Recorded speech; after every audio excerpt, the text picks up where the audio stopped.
బంగ్లాదేశ్ లో అల్లర్లు తారాస్థాయికి చేరుకున్నాయి. రిజర్వేషన్లకు వ్యతిరేకంగా నెలకొన్న అల్లకల్లోల పరిస్థితుల కారణంగా షేక్ హసీనా ప్రధాని పీఠం నుంచి దిగిపోయి దేశాన్ని వదిలిపెట్టేశారు.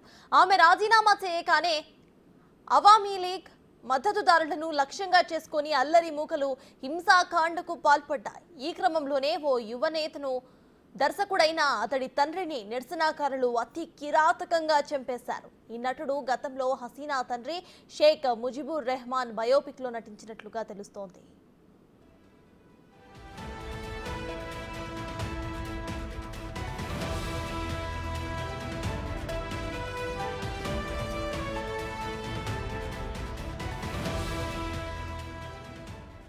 బంగబంధు షేక్ ముజిబుర్ రెహమాన్ జీవితం, కెరీర్ తొలినాళ్లలో జరిగిన సంఘటనల ఆధారంగా బంగ్లాదేశ్కు చెందిన దర్శక నిర్మాత సలీం ఖాన్ 2021లో ఓ సినిమాను తెరకెక్కించారు.